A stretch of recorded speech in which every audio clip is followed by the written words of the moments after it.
xudbin ayollar erining puli bo'lsa, eri boy inson bo'lsa, moliyaviy bir holatda o'rtacha bo'lsa ham menga qilsin.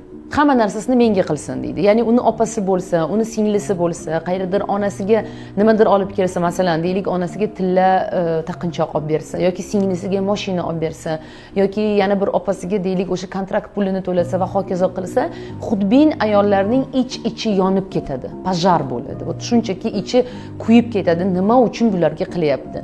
Bunga ham qilyapti. Bunga ham yetarlicha bor. Lekin shu bilan birgalikda erkak balansni ushlash uchun o'zi uchun yaqin bo'lgan o'sha ayollarga, ya'ni onasi, opasi, singlisiga e'tibor va g'amxo'rlik qiladi. Lekin xudbin ayollar aynan shu narsani istashmaydi va menga bo'lsin, hamma narsa menga qilishi kerak. Ichida shunchaki juda kuchli rashk va juda kuchli e'tiroz paydo bo'ladi.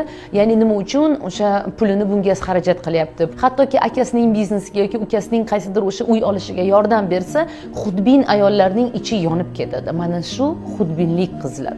Shuning uchun hech qachon xudbinlik bilan o'zini sevishni aralashtirish kerak emas. Xudbinlik bu kattaroq masshtabdagi muammo. Ya'ni bunda siz nafaqat o'zingiz, balki atrofingizni ham zaharlaysiz.